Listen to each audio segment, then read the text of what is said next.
Bismillahirrahmanirrahim. Assalamualaikum warahmatullahi wabarakatuh. Waalaikumsalam warahmatullahi wabarakatuh. Alhamdulillahirabbil alamin. Allahumma shalli wa sallim ala sayyidina wa maulana Muhammadin wa ala alihi wa sahbihi wa barik wa sallim ajma'in. Bapak-bapak, ibu-ibu sekalian yang berhormati, pertama-tama marilah kita panjatkan puji syukur kepada Allah Subhanahu wa taala karena dengan berkah limpahan rahmat dan hidayahnya kita bisa berkumpul di tempat ini. Izinkan kali ini ulun Muhammad Iqbal SPDI, ulun dari calon guru penggerak angkatan 11 dari SMPN 3 Karalintan Kabupaten Banjar. Kali ini ulun akan mendesiminasikan budaya positif pada modul 1.4 pendidikan guru penggerak di tahun 2024 ini. Salawat dan salam tak lupa kita haturkan kepada junjungan kita Nabi besar Muhammad Sallallahu Alaihi Wasallam, juga kepada keluarga beliau, sahabat beliau, hingga yang berkiamat. Ketua MGMP serta para pengurus, para guru bahasa Inggris di Kabupaten Banjar seluruhnya yang kami hormati. Mohon maaf sebelumnya kami hari ini menampilkan kegiatan ini di salah-salah waktu kegiatan NGMP. Ini adalah bagian dari tugas modul dari 1.4 untuk aksi nyata desiminasi bagian budaya positif. Hari ini ulun akan mempresentasikan beberapa hal yang ulun dapat dari kegiatan modul 1.4, baik itu kegiatan saat pendampingan individu, elaborasi, terus juga kolaborasi bersama rekan-rekan guru CGP angkatan 11 dan di bawah bimbingan fasilitator Ibu Sri Wahyuni SPD MA. Kemudian pengajar praktek ulun yaitu Bapak Ahmad Hardi SPD, beliau dari pengawas SDM di Telaga Untung. Ibu-ibu sekalian serta bapak-bapak yang berhormati, bukan mungkin ada yang sudah mengenal sama sekali tentang kegiatan ini, karena dari Pian sendiri ada nih yang dari CGP sebelumnya sudah jadi guru penggerak ya, bukan cek lagi. Jadi Pak Ketua termasuk Ibu Dini, Ibu Wiladatika juga ya. Oke, terima kasih, mohon bimbingannya kepada Lu. Hari ini Lu akan menampilkan tentang kegiatan budaya positif di sekolah. Ada beberapa hal yang akan Lu tampilkan, yaitu ini. Pertama, tentang perubahan paradigma belajar. Kemudian yang kedua, tentang disiplin positif. Kemudian yang ketiga, tentang teori kontrol. Yang keempat, tentang motivasi, hukuman, dan penghargaan. Di dalamnya akan menjelaskan tentang 3 motivasi perilaku manusia untuk menghindari ketidaknyamanan. Kemudian yang berikutnya ada posisi kontrol guru. Kemudian lagi kebutuhan dasar manusia, ini ada 5 kebutuhan dasarnya, akan kita sampaikan juga pada sesi yang lainnya. Kemudian berikutnya tentang keyakinan kelas, yang biasa kita sebut dengan kesepakatan kelas yang berbeda. Kemudian berikutnya ada segitiga restitusi. Selesai. Nah, dari 7 pemaparan yang akan ulun paparkan ini, ulun akan membuat durasi waktu alokasinya, yaitu 30 menit kita akan menyampaikan presentasi, kemudian sekitar 15 sampai 20 menit kita akan adakan diskusi. Silakan Bapak Ibu bertanya dan mudah-mudahan akan ulun jawab dengan baik sehingga membuat yang tertarik untuk mendalami materi ini. Kemudian yang terakhir nanti akan ada refleksi. Harapan ulun dari 60 menit durasi yang disediakan, mudah-mudahan bisa kita maksimalkan dengan sebaik-baiknya. Bapak Ibu sekalian, bahwa kita akan kembali dulu ke pertama, tentang budaya positif. Budaya positif ini ada di modul 1.4. Budaya positif yaitu bagaimana cara kita menjalankan proses berbudaya, berkarakter di sekolah sehingga murid kita itu merasa nyaman berada di sekolah. tidak ada kekerasan, tidak ada bully, tidak ada unsur-unsur lainnya yang menyebabkan mereka merasa tidak nyaman berada di sekolah. Sekolah adalah rumah mereka yang kedua selain di rumah. Kita pun adalah guru sebagai orang tua kedua bagi mereka ketika kita berada di sekolah.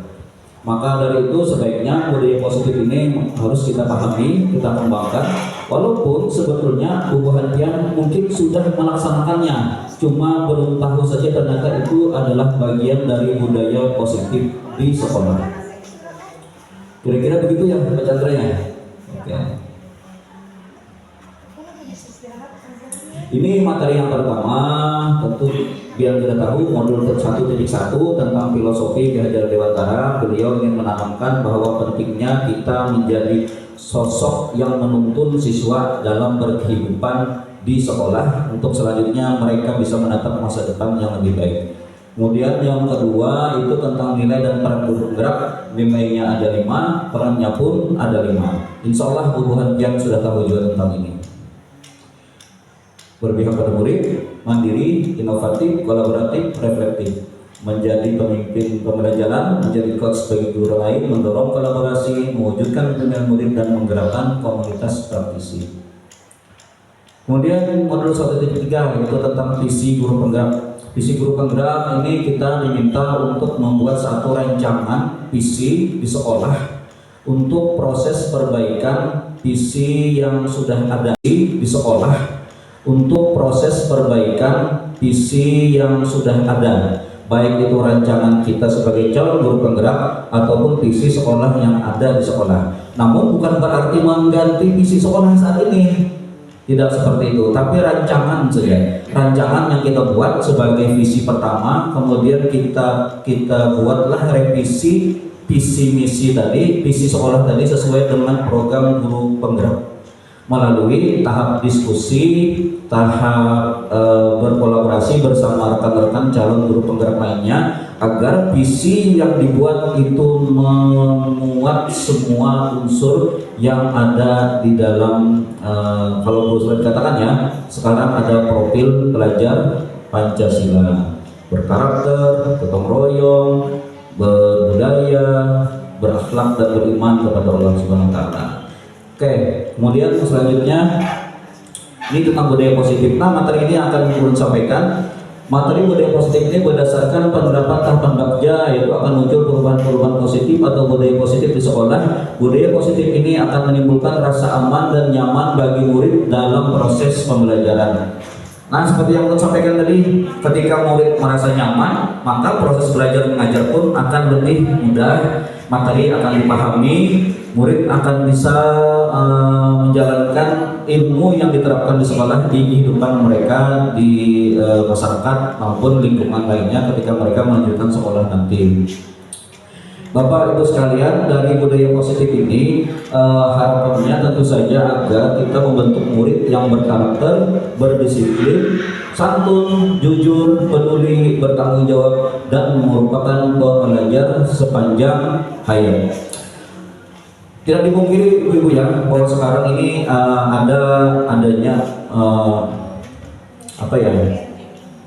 sebagian mengatakan tingkat karakter siswa murid saat ini sudah rendah, benar. Adab mereka dengan guru, cara mereka berteman itu entah dari faktor apa, ketika mereka berkawan, ketika mereka menjadi murid di kelas, banyak hal-hal yang di luar dugaan kita. Banyak siswa-siswa kita yang saat ini terkesan mengacuhkan gurunya, tidak memberikan rasa santun yang baik terhadap guru.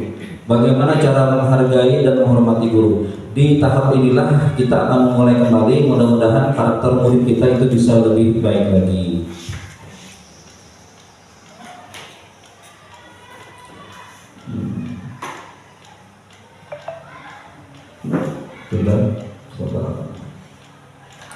Nah, kita masuk ke materi pertama, yaitu tentang paradigma perubahan paradigma belajar. Perubahan paradigma pembelajaran ini merupakan pergeseran antara stimulus respon menjadi teori kontrol yang terdiri dari ilusi guru mengontrol murid, ilusi bahwa kritik dan membuat orang merasa bersalah dapat menguatkan karakter, ilusi bahwa semua penguatan positif efektif dan bermanfaat, ilusi bahwa orang dewasa memiliki hak untuk memaksa. Pembelajaran dirancang berdasarkan prinsip pembelajaran yang berpihak pada murid dan berdiferensiasi, sehingga setiap murid akan belajar sesuai dengan kebutuhan dan tahap perkembangannya untuk menjadi manusia yang bisa meraih keselamatan dan kebahagiaan yang setinggi-tingginya di masa depan.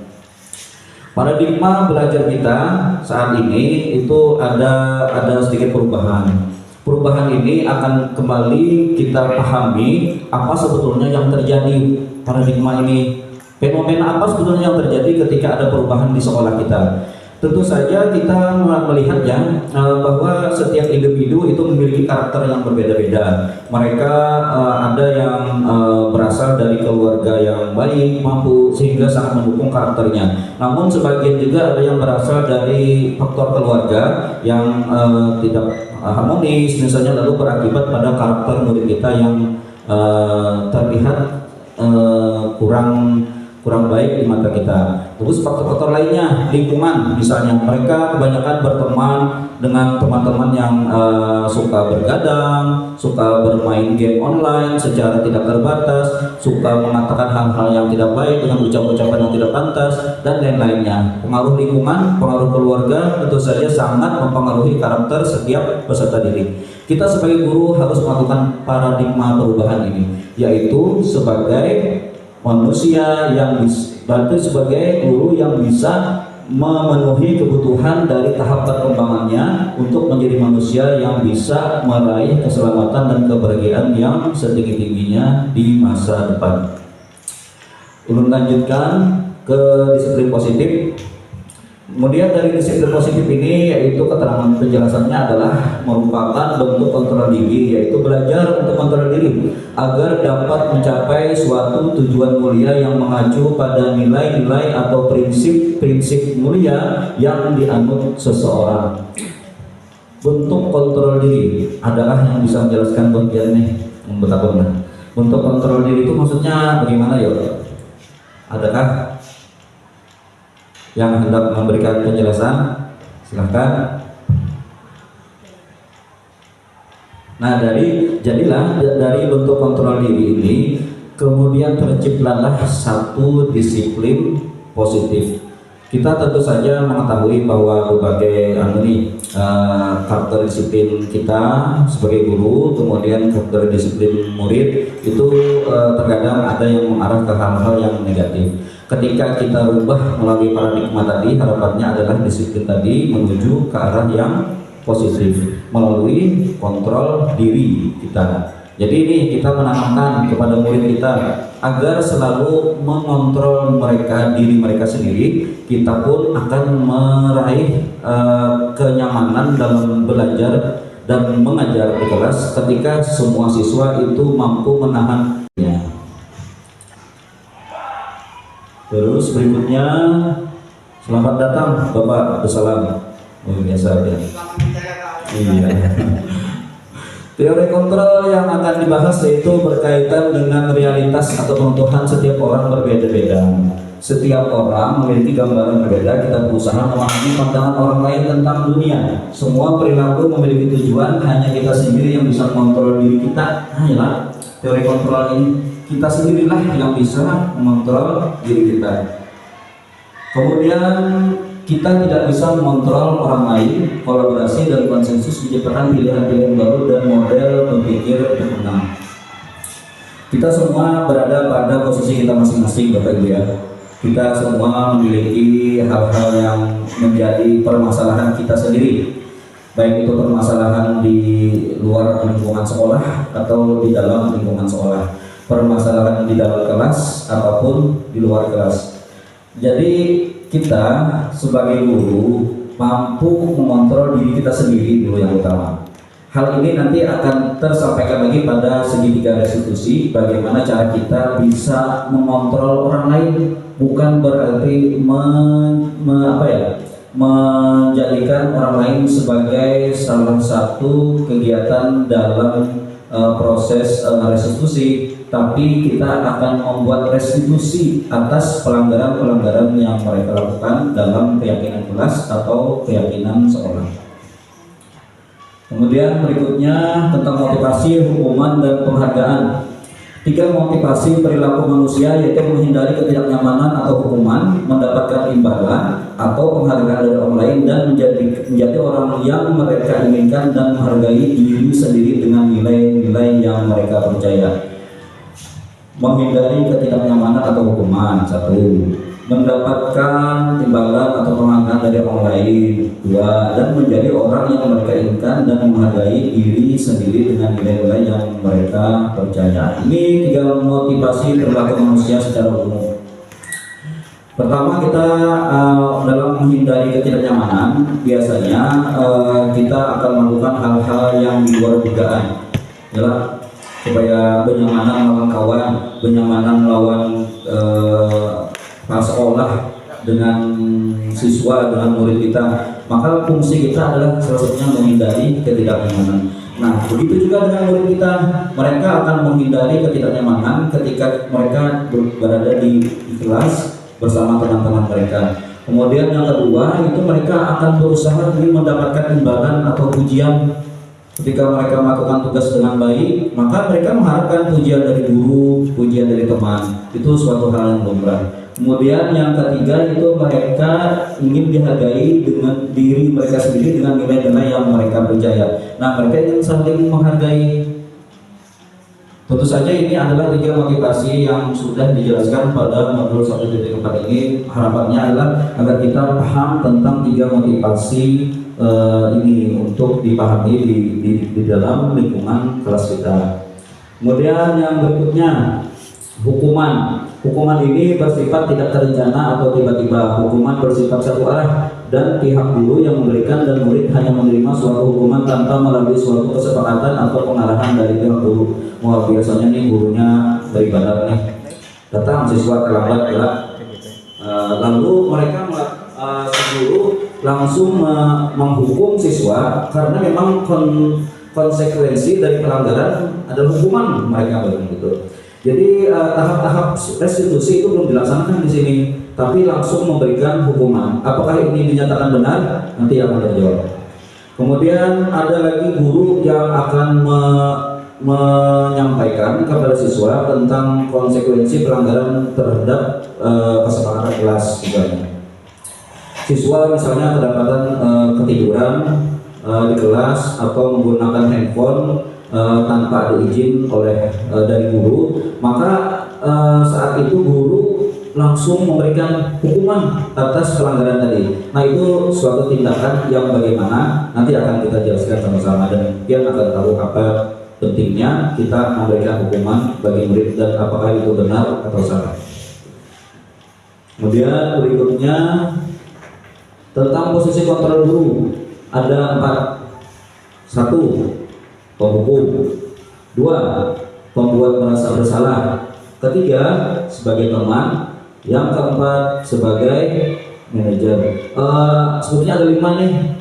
Ada 5 pemantau atau anak-anaknya di bawah teman. Jadi ada 5 posisi kontrol guru: penghukum, pembuat merasa bersalah, teman, pemantau, dan manajer. Penghukum seperti yang sudah dijelaskan tadi, guru dianggap layak memiliki wewenang untuk menghukum murid ketika mereka melakukan pelanggaran. Kemudian pembuat merasa bersalah menggunakan keheningan atau suara lembut yang membuat orang lain merasa tidak nyaman, bersalah, atau rendah hati. Kemudian yang ketiga itu fungsi guru sebagai teman, yaitu berupaya mengontrol murid melalui persuasi, pendekatan secara pribadi, menakluki secara persuasif tadi, persuasif sifatnya. Jadi ada penekanan terhadap satu kesalahan oleh murid, tapi dilaksanakan berdua saja, jadi tidak ada orang lain yang tahu dan mendengarnya. Kemudian sebagai pemantau berdasarkan pada peraturan-peraturan dan konsekuensi, jadi memantau seorang guru itu akan melihat kondisi sekelas dan sekolah pada umumnya, dan memantau apa saja kegiatan yang bisa untuk dilakukan restitusi. Kemudian yang kelima yaitu sebagai manajer guru dapat berbuat sesuatu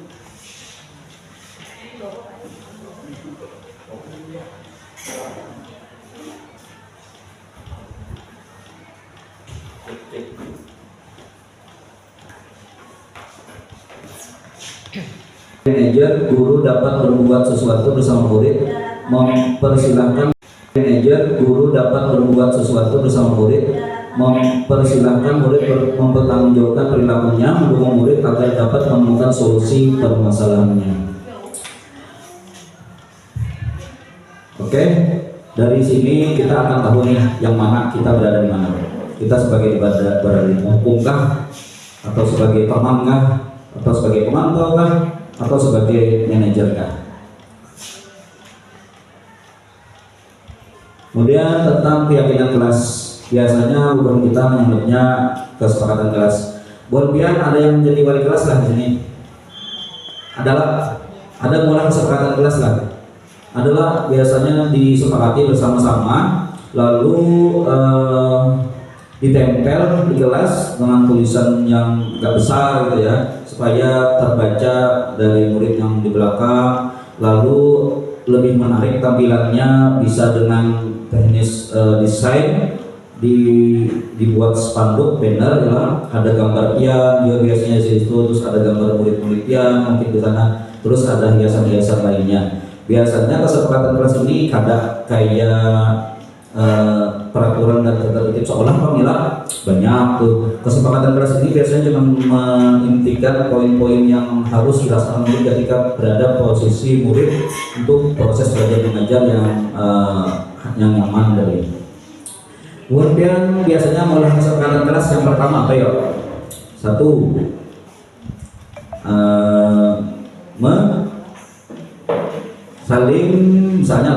saling menghargai sesama teman. Lalu yang kedua misalnya apa ya? Menggunakan handphone ketika mendapatkan izin dari guru gitu ya.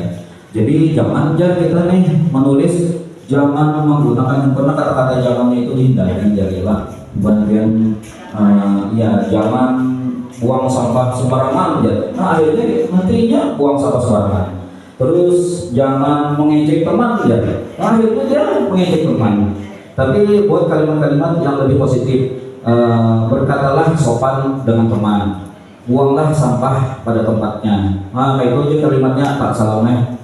Ya, jadi ini Pak Salam ini guru berdedikasi di alun-alun, ini luar biasa.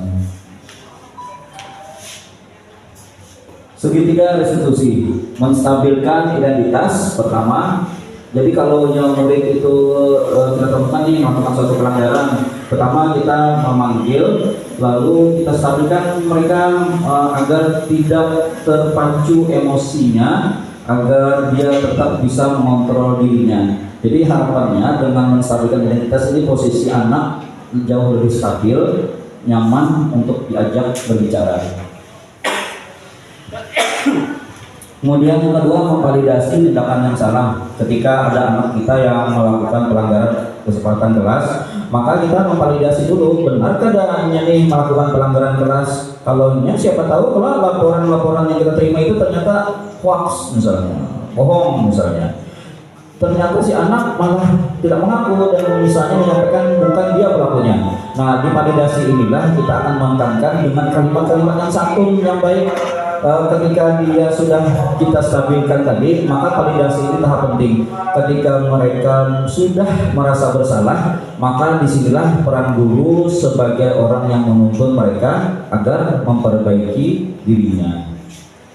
Kemudian yang ketiga yaitu menanyakan keyakinan. Nah, menanyakan keyakinan ini tentu saja ketika ada suatu kesepakatan kelas, keyakinan kelas atau keyakinan sekolah yang dibuat ketika dilanggar, mereka kita tanyakan, apa sebenarnya nih yang terjadi, lalu keyakinan kelas mana yang kalian langgar. Ketika itu sudah diketahui, mereka akan sadar dengan sendirinya bahwa keyakinan kelas yang manakah yang mereka langgar, dan disitulah mereka akan merasa bahwa pentingnya memperbaiki diri. Jika mereka melanggar tadi terhadap teman, maka mereka akan berusaha untuk meminta maaf pada teman. Jika pelanggaran tadi dengan guru, maka mereka akan berusaha meminta maaf kepada guru. Jadi dari keyakinan kelas tadi, intinya mereka sepakat bahwa keyakinan kelas yang telah dilanggar adalah satu konsekuensi agar mereka bisa memperbaiki diri mereka di kegiatan-kegiatan yang akan datang, tidak mengulangi kesalahan yang sama. Kemudian berikutnya, oke, sudah habis. Dari sini waktu kita sudah menunjukkan berapa menit, Pak? 26 menit. 26 menit ya. Oke, kita diskusikan dulu sambil jalan nih. Nanti pada tahap akhir kita akan adakan refleksi. Setelah ini akan ada kegiatan lainnya dari Ibu Nugrahani ya, tentang pembuatan modul aja. Oke, adakah yang harus kita tanyakan? Silahkan kita diskusi. Barangkali dari pertanyaan Dian sendiri sebetulnya ada teman lainnya yang bisa menjawab, kemudian nanti bisa dilaksanakan.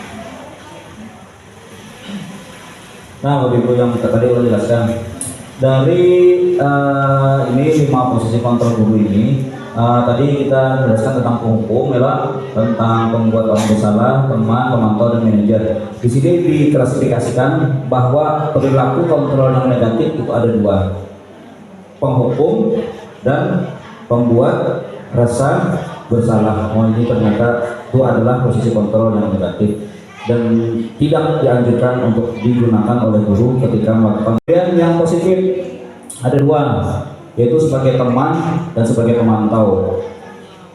Kita sebagai guru itu menurut filosofi Dewantara memang menuntun kita untuk bisa berbuat sebaik-baiknya terhadap murid kita, melayani mereka. Bahkan ada kata-kata itu murid adalah guru ada hamba, kan murid adalah hamba kan? Gimana? Menghamba pada murid gitu ya? Ya. Guru menghamba pada murid, jadinya kayak itu kalimatnya tuh. Murid, guru menghamba pada murid, tujuan Ki Hajar Dewantara. Kita boleh berada pada posisi teman, tapi marwah kita sebagai guru juga harus ada. Jadi tempatkanlah posisi kita dengan posisinya yang tepat. Yalah, ketika kita nih sedang belajar, berdiskusi, jadikan kita sebagai teman. Tapi ketika kita mengharuskan menjadi seorang yang bisa menjadi teladan bagi mereka, maka marwah kita sebagai guru itu harus tetap muncul, gitu ya. Jadi kita dihormati, disegani, bukan berarti kita ditakuti. Jadi kita harus menghindari nih peran kita sebagai guru yang ditakuti. Bahkan kalau bisa kita harus menjadi orang yang membuat mereka nyaman selayaknya seorang teman atau sahabat. Tapi kita harus tetap memiliki marwah sebagai guru. Ada batasan-batasannya bagaimana menjadi seorang teman yang kategorinya dalam terkutip oleh guru tadi, bukan teman mereka yang biasanya bercanda dengan candaan yang kadang-kadang di luar batas ya. Nah, jadi kita ini harus tetap berada pada posisi guru. Kemudian sebagai pemantau, ini juga bagian dari positif. Pemantau kita memang selalu diminta nih, kadang kita jadi guru piket misalnya lah, kemudian misalnya ada piket setiap hari apa, lalu di sana duduk aja kan biar di bangku piket biasanya kadang kalau tupoksinya kan kadang kayak itu kalau tupoksi guru piket misalnya itu berkeliling melihat kondisi kelas, kebersihannya misalnya, terus apakah kelas itu sudah dimasuki oleh gurunya, lalu ketika kada dimasuki gurunya apa yang harus dilakukan oleh guru piket, begitu kan. Jadi ketika kita menjadi pemantau, lalu ketika melihat satu pelanggaran di satu tempat, di satu kelas, lalu kita lah di situ yang berfungsi sebagai guru yang melakukan restitusi tadi. Kita lakukan pembinaan, menanyakan keyakinan mereka tentang keyakinan kelas, memvalidasi tindakan yang salah, dan menstabilkan identitas. Kemudian yang terakhir itu sebagai manajer kontrol diri. Manajer ini apakah selalu dipegang oleh kepala sekolah kah? Manajer ada kalinya kan? Guru ini ternyata juga berperan sebagai manajer. Manajer di sini bukan berarti manajer yang membuat kebijakan sekolah, ada. Manajer di sini itu fungsinya sebagai pengatur ketika kita berada pada posisi guru di kelas atau di lingkungan sekolah. Jadi kesannya nih kita ini mampu menjadi guru tidak hanya berada di dalam kelas tapi juga di luar kelas. Nah dari sini ada nih ungkapan-ungkapannya. Nah kalau kita akan melihat nih, nah ada arahan pertama kan nih, guru yang berbuat menghukum itu menghardik, menunjuk, menyakiti, menyindir. Kadang-kadang kita lah ada juga silapnya lah. Kadang-kadang ada silap kita, emosi kita tidak terkontrol dan kita melakukan tindakan itu. Ikam mau benar. Nah, tapi kita harus sadar diri bahwa itu tindakan hukum.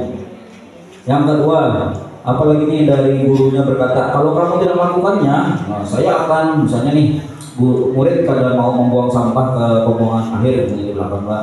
Ini Pak sudah nih tempat sampah, bila ikan kada membuang nih ikan kena bapak suruh push up 10 kali misalnya Pak. Nah itu tindakan sebagai penghukum. Padahal jangan yang baik-baik aja pandir. Ini Pak sudah sampahnya kayak anu Pak ini kita buang ke belakangnya, ayo kita buang ke belakang. Ulun payah holder nah lain petugas piketnya misalnya ya lah. Nah berikan mereka pemahaman bahwa kebersihan kelas adalah tanggung jawab bersama. Lalu minta dulu kepada petugas piket kebersihan misalnya mendampingi dia untuk membuang sampah tadi misalnya. Kadang-kadang murid ini bapak ibu ini terlalu prosedural benar ya masalah piket kebersihan juga Pak Bimbilah. Ini bilangnya ada piket telepon dari kebersihan. Tapi ulun payah piketnya aja. Ya tuh mah piket saya kan gawe-gawe mulai lagi ya. Nah itu bisa juga lah. Kok rancak bang kayak gitu tuh. Apalagi pas kumpul tuh nang piket hari apa misalnya kumpul murid-murid yang kena ngalih disuruh beberasi, ngalih beneran gitu. Tapi bisa-bisa kita aja lah sebagai guru nih dari pemaparan yang lu sampaikan tadi kayak apa tindakan yang bagusnya. Nah kita masuk ke langsung lah ke bagian kemana. Membuatkan alasan-alasan untuk muridnya. Jadi kita nih bisa meminta mereka untuk mencari tahu alasan ketika mereka melakukan pelanggaran. Misalnya datang terlambat, cari tahu dulu kenapa kamu terlambat. Jangan langsung disuruh keliling lapangan pas terlambat. 3 kali keliling lapangan karena terlambat misalnya. Ini dulunya siapa tahu ini terlambat karena memang tadi malam mengerjakan PR kelawasan atau misalnya tadi malamnya menjaga abahnya mamanya yang lagi garing misalnya ya kan. Begadang lalu akhirnya bangunnya terlambat misalnya bisa juga gitu. Jadi kadang mesti anak yang datang terlambat itu langsung kita hakimi, kita hukum bahwa dia adalah melakukan pelanggaran sekolah. Lalu ketika jadi pemantau kita menghitung cara menghitung dan mengukur. Nah ya tadi kita menghitung dulu dan mengukur dulu bagaimana situasi kondisi di sekolah melalui pemantauan, observasi, melihat-lihat, mengkondisikan ketika kita menjadi seorang pemantau. Kemudian yang terakhir sebagai manajer yaitu mengajukan pertanyaan-pertanyaan. Misalnya apa yang kita yakini, apa yang kami meyakini hal tersebut. Maukah ya harusnya itu maukah kamu memperbaikinya? Terus kalau kami memperbaikinya, jadi kira-kira hal tersebut akan menggambarkan apa tentang dirimu. Dan ini sebagai manajer tadi, jadi dalam tahap restitusi pertanyaan-pertanyaan ini diajukan ketika tahap menanyakan keyakinan. Kita tahap diskusi. Ulun mengharapkan ada pertanyaan nih dari Bu Handian. Silahkan bagi ada yang bertanya, Bapak Ibu.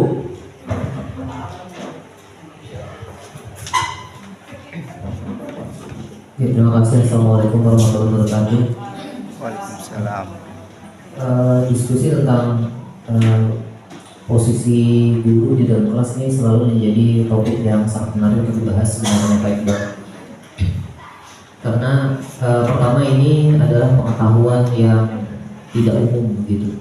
Hanya ketika kita memasuki kegiatan guru penggerak kita dapat ilmu seperti ini.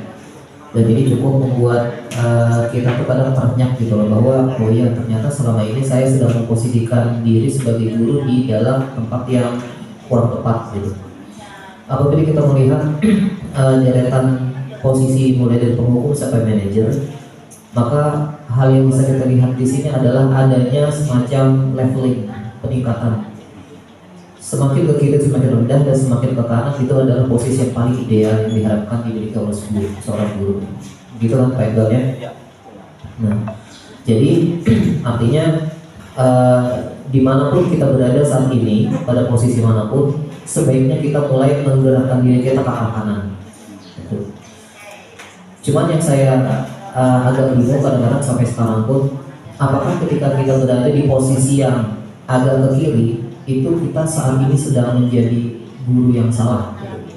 Karena bisa jadi bahwa di posisi tersebut kita memang diharuskan untuk berada di situ. Contohnya, apabila kita di SMP kan kita mungkin bisa tuh mengajak siswa itu mulai ke arah yang ke arah manajer seperti itu. Cuman untuk anak-anak yang semakin junior, anak SD, contohnya kayak anak mulut itu pada disarikin, pada dihukum, pada diancam, pada masih. Nah itu akhirnya guru mau tidak mau harus berada menempatkan dirinya di posisi penghukum. Mereka anak itu berkisah, Pak aku aja mau disuruh menggaul aja, suruh lari aja, rajin menggaul PR itu. Pas kepada gurunya kada memantau waktu kelas 3 kemarin itu, orang tuanya berat banget tuh begaul ya.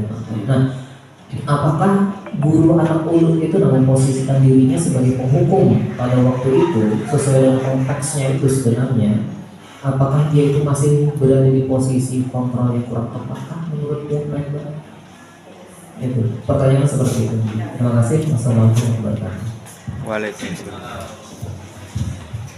Terima kasih banyak Pak Chandra Meriza. Luar biasa nih pertanyaan dari Sidin. Kita memang berada pada posisi dilema biasanya ya. Guru sebagai teman atau guru sebagai penghukum. Kita sebagai guru sudah demikian sabarnya mendidik anak murid kita nih, dengan segala perlakuan mereka, dengan segala karakter mereka yang beragam. Ketika mereka tidak menuruti kehendak kita sebagai guru dalam melakukan tugas pembelajaran misalnya, maka guru seringkali itu melakukan ancaman kalau tidak mengerjakan tugas, maka akan konsekuensinya seperti ini, seperti itu misalnya. Lalu ketika kita berada pada posisi penghukum tadi, apakah itu salah? Jawabannya itu memang 5 posisi kontrol guru yang ada. Lalu apakah itu salah? Tidak. Hanya itu menjadi posisi kontrol yang negatif gitu ya. Ya, posisi kontrol itu bisa aja menyambat yang negatif itu salah. Di situ tidak tertera mengulang dalam penjelasan oleh fasilitator kemarin itu fungsi manajer sebagai penghukum pun ada. Fungsi manajer sebagai penghukum ada. Kenapa jadi ada? Karena dibanding hukuman yang mereka terapkan kepada murid itu terciptalah satu perbaikan dari sifat murid. Tujuannya kan itu ya Pak, supaya murid ini bagus, baik, dan memiliki karakter yang diharapkan oleh guru. Namun ketika dia tidak menuruti apa yang kita mau, maka teknik hukuman dipakai. Apakah itu boleh? Boleh menurut kita. Tapi hukuman yang bagaimana? Sebagaimana yang kita ketahui, jangan sampai hukuman itu yang membuat mereka menjadi menjadi bahkan kayak marah dengan kita, tidak suka ketika diberi hukuman itu. Macam-macam hukuman yang bisa kita terapkan tanpa menerapkan hukuman fisik.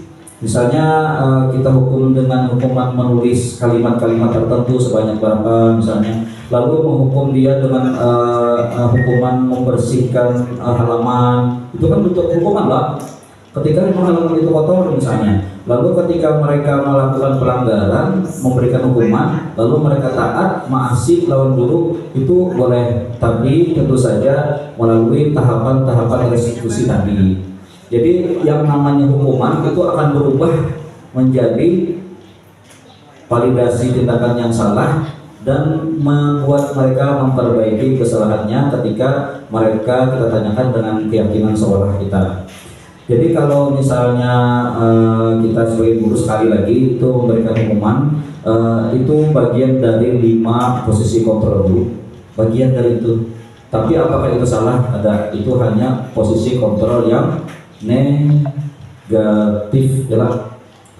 Pemantau bagus, teman itu baik, kemudian yang paling bagus adalah posisi sebagai manajer. Ada yang bisa menambahkankah? Barangkali ini ulun yang salah dalam menjawab, silakan.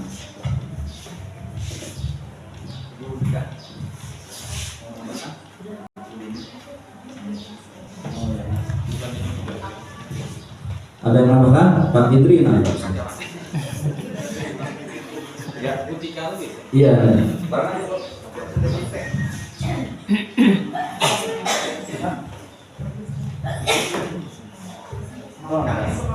Waktunya berapa menit sih? 41. Banyak 41. Banyak.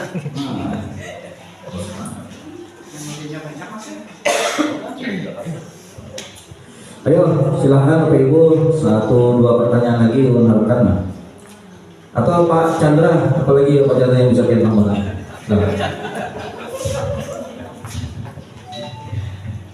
Menambahkan boleh, bisa menanya.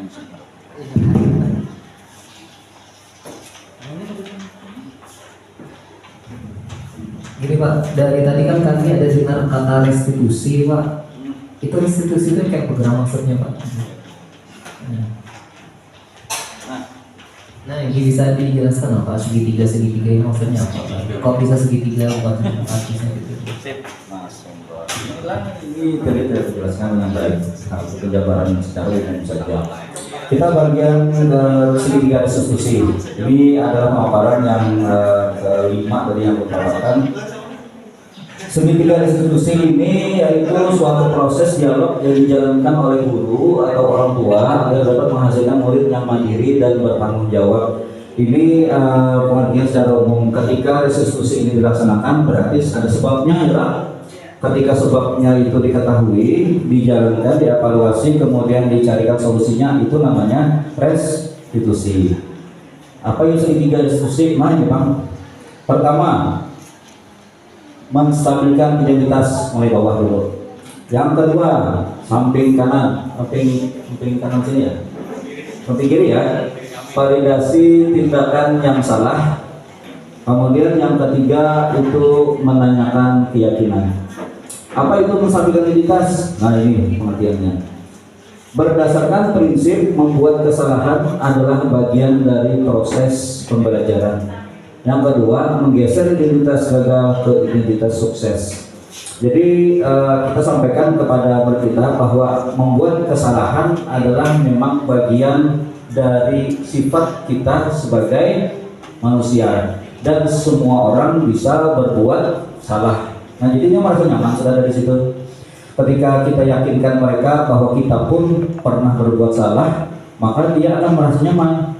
Oh, guru bisa juga salah sekalinya, kada aku aja. Nah lalu ini nyaman jadinya ketika mereka melakukan stabilitas identitas tadi, bahwa semua orang pernah melakukan kesalahan. Lalu ketika dia menggeser identitas gagal dan sukses, itu awalnya dia yang merasa telah melakukan kesalahan, dia meyakinkan dirinya bahwa kesalahan ini akan membuatnya lebih baik lagi. Kemudian yang kedua, validasi tindakan yang salah. Validasi tindakan yang salah ini ada 3 nih poinnya. Pertama, berdasarkan prinsip setiap perilaku berupaya memenuhi suatu kebutuhan tertentu. Kemudian yang kedua, guru akan bergeser dari pemikiran stimulus respon menjadi proaktif. Kemudian yang ketiga, mengenali dan mengakui kebutuhan murid akan memperbaiki hubungan dengan murid. Jadi kalau validasi tindakan yang salah ini, kita akan meyakinkan dulu dari pelanggaran yang mereka lakukan, itu mereka mengakui kesalahan yang telah mereka lakukan. Pertama itu, kalau nyata dan mengakui, ya berarti memang mungkin ini anak berbuat adalah kadang-kadang kita apa ya, ulun sendirilah sebagai guru ketika menanyakan keyakinan ini, menanyakan validasi tindakan yang salah ini, ulun jarang sih menemukan murid itu sampai berdoa lawan kita itu berdusta. Jarang menemukan kalau dia salah dia salah ya, kalau dia ada berarti itu segala salah. Ya, adakah di antara penghentian misalnya yang berduaan berbicara dengan murid untuk validasi tindakan yang salah ini dan ternyata dia bohong, penghentian adalah ada ternyata ya. Kalau belum benar begini. Iya. Jadi bagaimana ceritanya, Bu? Jadi ada satu pengalaman ketika saya menerapkan segitiga restitusi. Kebetulan saya sebagai wali kelas dan anak itu bawa HP beberapa kali. Jadi pas waktu ditanyakan seperti itu menerapkan segitiga restitusi tadi, murid saya itu ekspresinya benar-benar pembohong ulung, selalu pembohong ulung. Karena benar ada guru dan sumpah apa segala macam, itu berusaha menerapkan yang setiap langkah itu. Ternyata pas sampai di kelas, karena itu tadi kan kita bagaimana berusaha sebagai guru memposisikan diri yang tepat, memberikan kepercayaan bahwa ya udah nggak salah, kamu melakukan kesalahan, tapi barangkali kalau melakukan konsekuensi seperti apa. Dan ekspresinya kalau dia ketemu, itu bakal tertipu. Dan setelah ditulis juga kan cita-citanya mau jadi satpol PP. Jadi saya bilang luar biasa sekali kamu mau jadi satpol PP. Jadi nanti kalau ada iklannya nih jadi satpol PP di bagian DPR itu ada yang tanya, adalah bapak itu pasti dengan mereka bilang tidak percaya. Jadi saya nggak dibilang seperti itu kan. Dan ini kalau ngomong kayak gini terus menerus, kira-kira dia bakal percaya nggak? Ibu sudah berapa kali udah tertipu kayak gini. Alhamdulillah sih, tapi harus berproses Pak. Dan saya sempat kena 3 kali tipu. 3 kali tipu. Tapi dengan itu tadi, kita sebagai guru harus menerapkan yang namanya seperti yang kata dia bilang tadi, marwah guru seperti apa, menasihati, janganlah menasihati terus walaupun sebenarnya kita di jalan pun, apalagi saya perempuan ya Pak, kalau di jalan itu kan macam-macam pikiran, habis ngantar anak lah ini, anak kayak apa, segala macam pulang kayak apa. Jadi ketika sampai di sekolah ada situasi seperti itu, gimana caranya memposisikan diri artis tidak ada masalah apapun, bahagia terus dulu, melihat anak tuh kayak malaikat terus, pada sebenarnya kalau ini sudah tanduk, tapi ternyata tanduknya ini belum sampai muncul, itu susah. Ya, Ibu ada 3 punya pengalaman nih. Ternyata kisahnya yang seru ya Pak. Ada murid yang ketika dilakukan validasi tindakan yang salah malah berbohong, dan dia suka berbohong gitu ya, bukan berbohong untuk menghindari ketidaknyamanan, bukan berbohong untuk menghindari hukuman, tapi memang suka berbohong. Dari sinilah kita belajar nih Bapak Ibu lah, bahwa kita sebagai guru yakinkanlah kepada murid kita bahwa bagian dari manusia yang baik itu pertama adalah jujur gitu ya. Kejujuran dalam berkehidupan, dalam bersosial itu bagian yang sangat penting yang harus dimiliki setiap individu. Jadi kalau misalnya ada siswa yang melakukan tindakan seperti itu, ya kita langsung menghukumkah? Kadang kalaulah terus menasihati, membimbing supaya mereka tidak melakukan kesalahan yang sama. Adakah lagi Bapak Ibu yang dalam proses segitiga restitusi ini bisi pengalaman misalnya dalam proses validasi tindakan yang salah ini? Adakah? Bapak Salam ini banyak nih di Paramasan itu, bagaimana Pak? Nah, bercerita sedikit Pak Salam.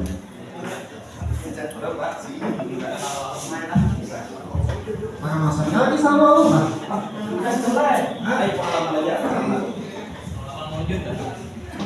Assalamualaikum warahmatullahi wabarakatuh. sedikit terjadi pengalaman Unjun. Mau demi siswa supaya jujur. Nah, ya itu Pak Iqbal. Iya, betul. Alhamdulillah, kalau selama waktu di Barang Masar itu ya dapat menemui kakak-kakak yang berdusta. Alhamdulillah kepada apa adanya. Mungkin apa ya Allah, istilahnya itu memang kelakuan membela atau apa, tapi untuk kejujuran alhamdulillah bagus. Kalau untuk di lalu karena terjadi suatu kasus, saya baru mutasi ditunjuk jadi wali kelas 9. Nah, waktu itu siswa saya ini tidak ada konfirmasi ke saya untuk menabung bersama murid. Akhirnya murid juga yang mengkoordinasi tabungan, katanya untuk biaya perpisahan, tamat atau apa. Nah, saya tidak diberitahu oleh mereka. Di tengah jalan, tengah perjalanan, saya di tengah jalan pulang lah. Nah, berjalan, terus ada isu bahwa uang tabungan itu dipakai oleh bendahara yang mengkoordinirnya tadi. Saya itu bingung, ditanya kelas sekolah, masalah tuh anak buah pian aku tuh masalah tabungan apa bong? Ini nanti belumnya kan ada pada ngomong pada menabung yang belum tahu punya barisan aja. Kalau barisan belum tahu, kalau kontrol setiap Kamis dicabut, kalau datangi siapa kakak, kakek, bapak. Nah, habis itulah. Nah, ini kacau nih duitnya habis. Masalah kan sensitif. Siswa pasti abut. Makanya bendahara ini termasuk tokoh di kelas. Ujiannya A, semuanya. Ujiannya B, semuanya. Nah, apabila ujiannya A, saya pun menjawab B, berarti kan bisa membaca ini toh. Tunjuknya A ya kan, jawab B kan bisa membaca loh Pak. Nah, turun bingung Pak. Apa ini? Dinian, nama bendahara ini Bungas orangnya. Nah, ada ideolog apakah? Halo, lo dipikir-pikir. Ya konsultasi, kamu dulu lakukan alasan untuk melakukan tindakan. Tindakan apa? Restitusi. Nah, setelah konsultasi udah lakukan pendekatan yang bagus atau apa yang tidak merugikan murid, baik si bendahara tadi ataupun murid yang lain. Jadi ini untuk bertindak supaya dinya jujur menjawab kaitan duitnya itu kemana atau apa. Pertama lo cross check lo kepada para korban. Para korban juga biasanya lah. Iya. Masih bodong ya. Cek kayak apa masalahnya ini infonya duitnya diapainya, dimakannya kah, dibelanjakannya kah, makannya mentah kah, duitnya langsung ada kalau apa, ditahu atau dihutangkan yang lain kah, investasi lain kah pulangnya. Nah, ada informasi tujuannya Pak Ai, duitnya dipinjam makanya atau orang yang lain bisa main baju lah, ada baju hanya. Nah, macam-macam dah. Di paus-paus Pak. Habis mau kita Iqbal ini. Nah, dah kita cek beberapa siswa. Lalu Luning memanggil siswa tadi berdua aja.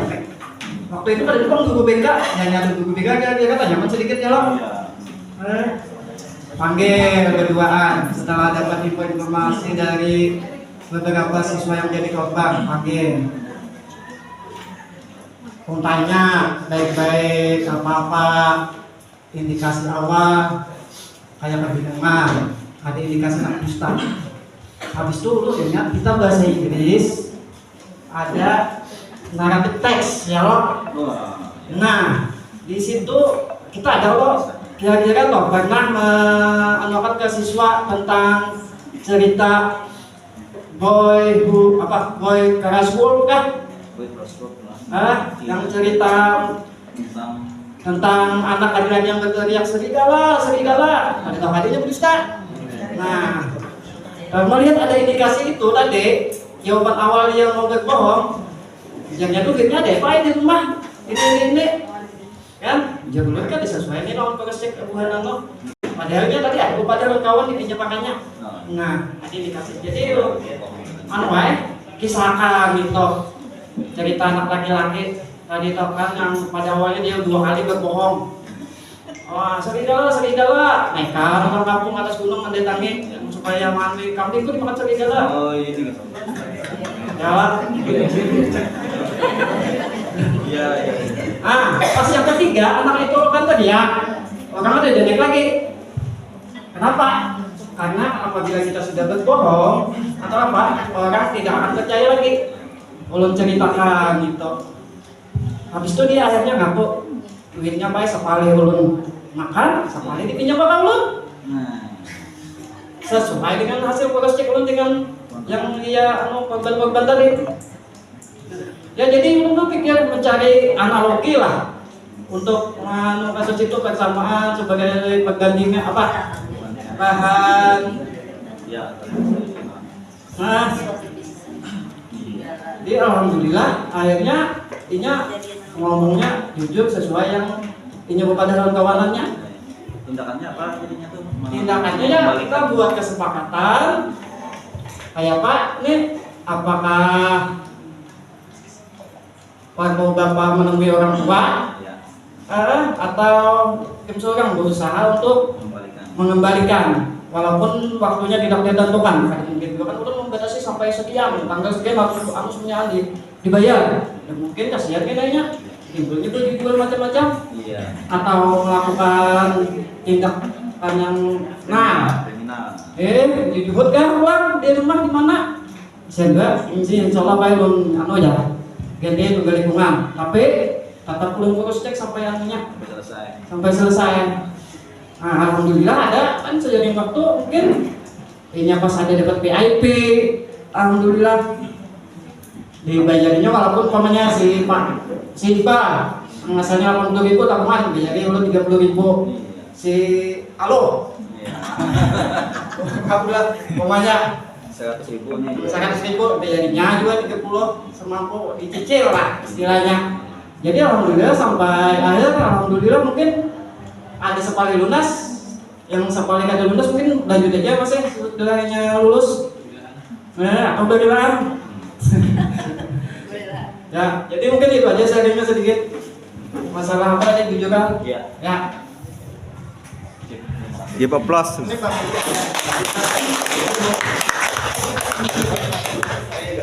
Adakah lagi nih dari tindakan segitiga diskusi yang pernah Piat alami sebelum kita tutup ya dengan refleksi kegiatan.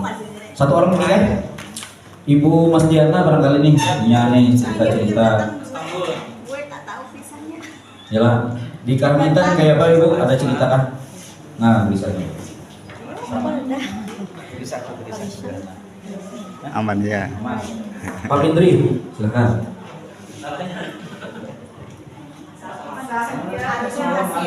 Pengalaman. Iya.